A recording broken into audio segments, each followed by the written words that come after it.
Créée en 1996 par décret 96/115 du 15 mars 1996, la Chambre de commerce, d'industrie, d'agriculture et des métiers de Brazzaville est un établissement public doté de la personnalité morale et de l'autonomie financière, chargé de la représentation des intérêts économiques des acteurs du secteur privé congolais, qui sont de droit ses ressortissants. Né en 1924 sous l'appellation de l'Association des commerçants, industriels, planteurs et colons de Brazzaville et de Moyen-Congo, la Chambre consulaire de Brazzaville célèbre cette année les 100 ans de son action au cœur de la promotion et de la visibilité des entreprises et du développement économique.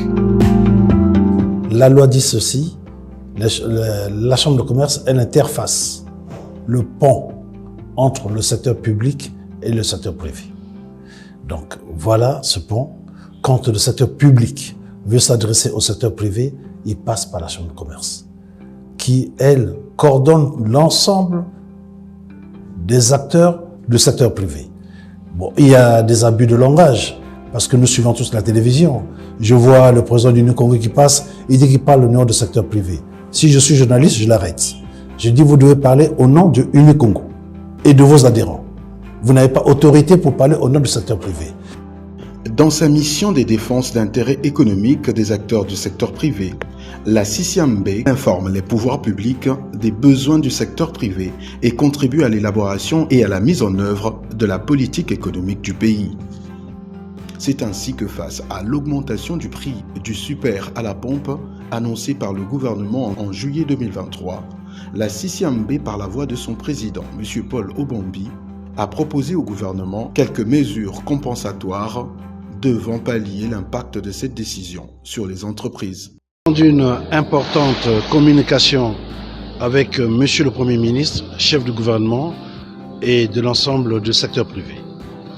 Il s'agissait de l'impact de l'augmentation du prix du gazole et aussi du contenu des accords signés avec le Fonds monétaire international. Le secteur privé congolais a pris acte du contenu de la communication et a sollicité très respectueusement que le Premier ministre nous permette d'échanger avec les ministres sectoriels afin de revenir vers le chef du gouvernement, lui dire quelles sont les mesures que le secteur privé propose pour pallier l'impact que cette décision relative à l'augmentation du prix du gasoil aura sur le secteur privé, aura sur toutes nos entreprises, formelles et informelles, à une étape où nous sommes en train de passer d'une mutation du secteur informel vers le secteur formel et dans un contexte économique très très difficile. Dans sa mission de la promotion de l'économie congolaise, la Chambre de commerce de Brazzaville organise et gère sur l'ensemble de sa circonscription consulaire toutes les campagnes et manifestations économiques et commerciales visant à promouvoir les activités relevant de sa compétence.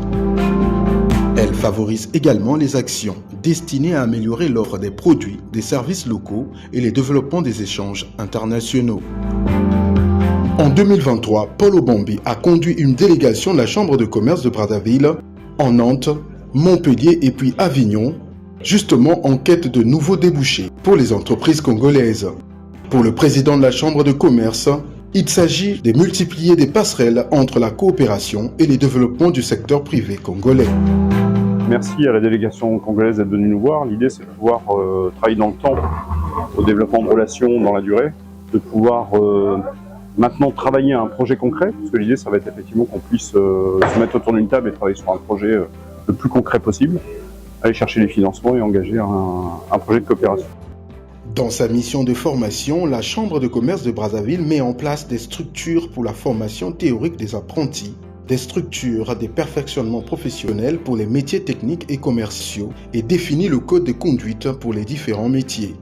Son école des hautes études commerciales et techniques HECT, créée en 2020, est un établissement d'enseignement supérieur basé sur le système LMD qui offre une formation adaptée pour insérer les apprenants dans les circuits productifs et professionnels. Par ailleurs, dans le cadre de la formation continue, la CICIAMB dispose depuis novembre 2023 d'un centre dédié au métier du numérique pour répondre aux besoins de la digitalisation de l'administration congolaise. L'assistance et le conseil aux entreprises figurent en bonne place des attributions de la Chambre de commerce de Brazzaville. Avec son CGA, Centre de gestion agréé, elle accompagne le développement des TPE, PME et PMU dans le domaine de l'assistance technique et la formation et information ayant trait au droit et à la fiscalité. Au CEMACO, Centre d'arbitrage et de médiation du Congo, les ressortissants ont l'occasion d'accéder à une justice alternative avec des coûts adaptés aux fins de règlement des différends d'affaires par la médiation et l'arbitrage conformément au traité de l'OHADA. En définitive, la Chambre de commerce, d'industrie, d'agriculture et des métiers de Brazzaville, qui joue pleinement son rôle de défense des intérêts de ses ressortissants et de servir de vitrine internationale du secteur privé congolais, s'emploie à demeurer une actrice majeure du développement des activités économiques et commerciales dans le pays, à travers des actions et des offres adaptées aux besoins des entreprises.